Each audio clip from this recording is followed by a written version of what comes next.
بسم الله الرحمن الرحيم والحمد لله رب العالمين وصلى الله على سيدنا محمد وعلى آله وصحبه أجمعين. I'm Dr. Isam Ghanam. I'm Salih al-Imam and head of Salih Islamic Education Academy. I'm a doctor and psychiatrist, and I've been studying Islam under the Grand Mufti of Syria for 13 years in the 60s and 70s, and followed a lot of courses on Islam and astronomy.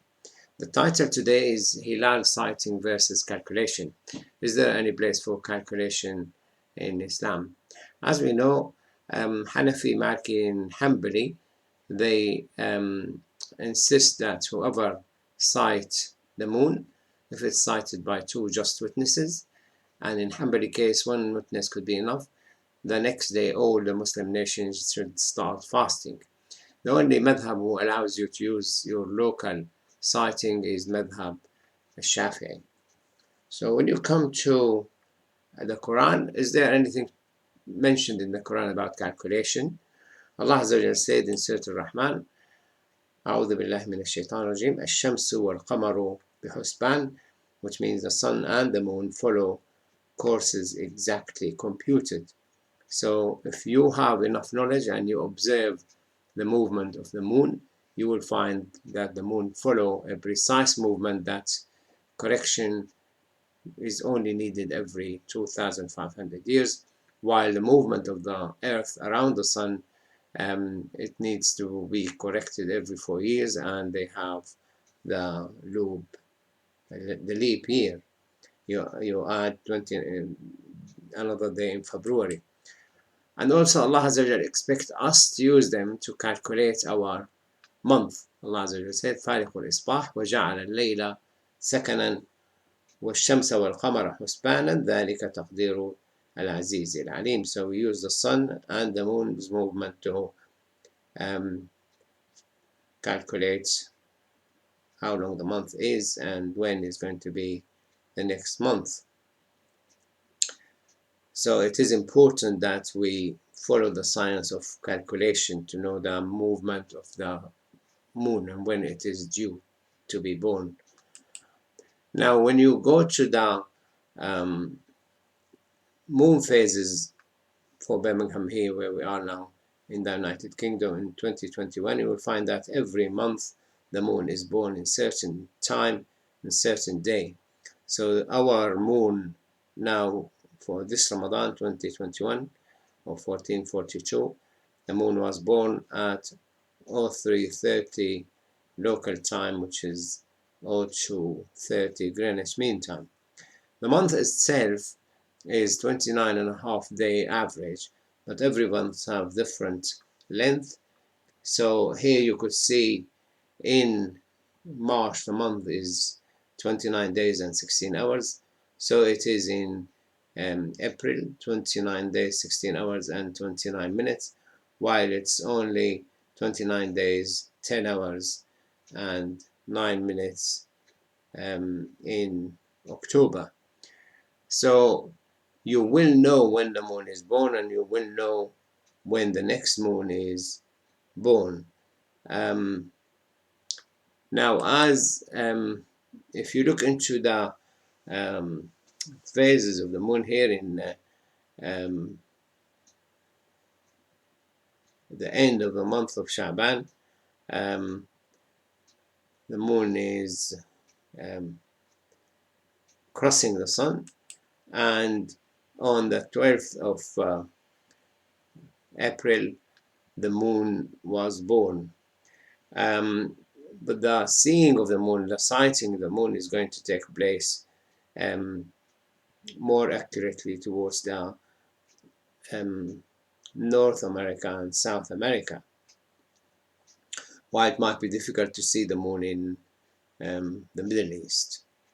Now, what happened here that if the Muslim brothers in North America or South America saw the moon, they should go on witness before a committee, and the whole Muslim nation should fast Ramadan on Tuesday, the 13th of April. Now, who could allow calculation? only Shafi'i who allows you to follow your own local sighting. So if the moon is sighted in America, according to Hanafi, Maliki, and Hanbali, all the Muslims should fast on Tuesday. And Shafi'i allows following local sighting. So if you are following Madhab Shafi'i and you know the Madhab, then you could say, I didn't see the Hilal in my area, so I'm not fasting until I see it. Surprisingly enough, Ibn Sarij, who is one of the students of Imam Shafi'i, he accepted calculation if it's done by expert. And Ibn Sarij, if you look into Islam web, he was born in the year 240, and he followed Sufyan ibn Uyayna and Waqi' and learned from them. And also he heard from Al-Hasan ibn Muhammad Za'farani, the student of Shafi'i, and from Ali ibn Ishkab and Ahmad ibn Mansur al-Ramadi and Abbas ibn Muhammad al-Duri and many other scholars. So he's quite well educated Shafi'i Imam who accepted calculation if it's done by an expert. So how it is that it is the Saudis who come out and say they spotted the moon, or mostly Gulf states, while it could be impossible to spot. And the only answer to that is this hadith, which is in Mishkat al-Masabih, when there were a dispute, they saw the crescent, and some said it is 2 days old, and some said it is 3 days old. And they met Abdullah ibn Abbas, and they told him the story that some said the crescent is 2 days, and some said the crescent 3 days. And he said that the Prophet sallallahu alaihi wasallam قال إن رسول الله صلى الله عليه وسلم مده للرؤيا فهو لليلة رأيتموه وفي رواية عنه قال هل لنا رمضان ونحن بذات عرق فأرسلنا رجلا إلى ابن عباس يسأله فقال ابن عباس قال رسول الله صلى الله عليه وسلم إن الله تعالى قد أمده لرؤيته فإن أعمي عليكم فأكملوا العدة رواه مسلم. So this hadith, which is narrated by Muslims, they were disputing whether the crescent was 2 or 3 days, so they're doubting whether they fasted correctly or not. So they asked Ibn Abbas, and Ibn Abbas said that the Prophet ﷺ said to them that Allah, the Most High, has deferred it till it is seen. But if it is the weather is cloudy, observe the fast after the complete number of days, which is 30 days. So whether it's Sha'ban complete 30 days or Ramadan 30 days. So it could be that hadith applies to those who see the crescent in the Middle East, whether Meddahu prolonged it in time, so it stayed there, or prolonged it in size, so people actually were able to see the crescent. But calculation showed that it is born on the 12th of April. So as a rule, the Washington DC ISNA organization, Islamic Association of North America, they managed to have rules that if the moon is born before the midday Greenwich Mean Time, next day is Ramadan or Eid. If the moon is born after 12 o'clock Greenwich Mean Time, midday, then the day after tomorrow is Ramadan or Eid. So the moon in April, 12th of April, which was last Monday, was born at 03:30 our local time, which is 02:30 Greenwich Mean Time, and Tuesday is Ramadan, because definitely going to be seen on the planet before the sun goes beyond the Pacific Ocean. So it will be seen from America and south and north. The next moon will be born on the 11th of May, but it will be born at 1959, which is 8 o'clock our local time, 7 o'clock Greenwich Mean Time, which is in the afternoon. So it's not going to be next day, Shawwal. It's going to be the day after next. So Eid is going to be on the 13th of May. So Shawwal and Ramadan this year is going to be 30 days. So when you go to this calculation, which is more precise and more or less error-free, you will be able to decide when is going to be Ramadan for the next 2,000 or 3,000 years, whatever. So in this 33 cycle, they predicted Ramadan to be 13th of April. 2022 will be the 1st of April. 2023 will be 22nd of March, and so on and so forth. So it will be the 1st of December in 3032. And it's going to go back again in the summer, and back again in the spring, and back again in the winter, and back again in the summer,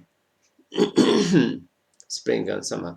So the movement of the moon is so precise that you can predict when it's going to be born, when there will be partial eclipse, when it's going to be full eclipse. Spotting the Hilal is a method, it's not a worship. It's the Muslims used to measure the time of for Zuhr and Asr by putting a stick outside, and if the stick is I'll show you here. They used to put a stick outside, and if the sun there on the top, they wait till the sun moves towards the west and give a shadow here, small shadow. They say it's Zuhr time.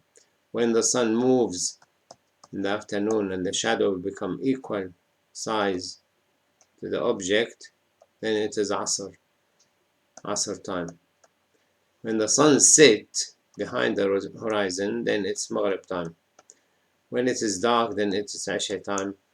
When the sun is below the horizon, here is Fajr time. So it is the Muslims accepted the method of using the watches and the clocks to decide when Zuhr and Asr and Maghrib and Isha is, while the Sahaba and Tabi'een and Tabi'een were using the stick. It's a method. So sighting the moon is a method, calculation is a method, and who allows it? It's the top scholars we know, which is in this case is one of the students of Imam Shafi'i, Ibn Suraj, and I showed you where he was taught. So if you follow Imam Shafi'i, you are allowed to follow the calculation, or you local sighting. Calculation allow you to be precise, allow you to put your calendar for the next 50, 60 years, 100 years, and you will have easier planning, easier vacations, take holiday, take time off, arrange to book halls and arrange for travel or whatever. And people who want to make it difficult for themselves, they can wait till the night before Ramadan, go on the top of a hill and see whether the moon is born or not. It's very difficult with non-expert to spot the Hilal, but expert in the Middle East has been spotting the Hilal for the last thousands of years, definitely the time of the Prophet ﷺ till now, 1442 years. So they are likely to be more accurate when they spot the Hilal. You shouldn't be against them because we don't like them. ولا يجرمنكم شنآن قوم ألا تعدلوا اعدلوا هو أقرب للتقوى. Don't let, Allah Azza wa Jalla said in the Quran, don't let the hate of people move you away from justice. Be just because it's closer to piety. So I hope this short talk will give you an idea about where calculation is when it comes to deciding the beginning of Ramadan and beginning of Eid. We've been following this method for the last 15 years from 2006, and always been correct. Always the moon is spotted on the planet, and all the Muslims should fast. They can do that, and they can unite the Muslim nation. You can't rely on sighting the moon and you divide the nations into thousands of them. And it's amazing. We are in one city here in Salihal, and each one following his own interpretation to the Sharia. And they're making sighting the Hilal as part of Aqidah. If you don't sight the Hilal, you're kafir. Obviously, that's not healthy. Obviously, not the imams will say you're kafir. The lay people, those who have no knowledge about Islam, they will jump into conclusion and label others. So may Allah guide us to the right path, and may Allah show us the best way to conduct our affair. سبحانك اللهم وبحمدك نشهد أن لا إله إلا أنت نستغفرك ونتوب إليك والسلام عليكم ورحمة الله وبركاته.